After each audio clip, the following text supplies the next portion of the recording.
Turning now to that home that exploded in Miami County. Crews responded after someone called in a burning house in Piqua. That fire came after an explosion from inside the house that literally shook the neighborhood and sent debris on a house next door.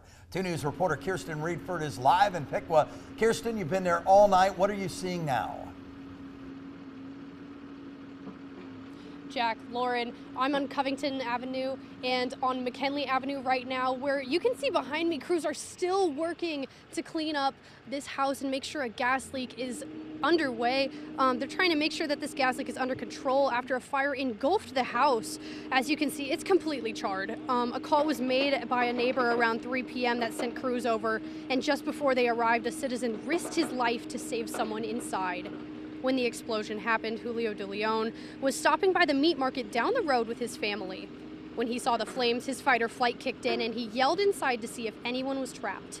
When he heard a man inside, he ran in and dragged the man out from the flames. The man inside had burns on his hands and head and was rushed to a hospital by EMS. Some neighbors told me off camera the boom sounded like a car smashed into their house. Others told me they heard it at their home over a mile away. A property next door has some fire damage to the fence and some debris on the home, but most of the damage was to the house that exploded. Crews from CenterPoint Energy have been on the scene for hours, but were not able to comment. Fire officials say it will likely be a while before we know exactly what happened here.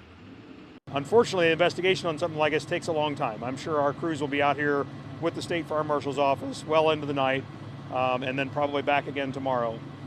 But as far as the fire itself, that is very much contained at this point.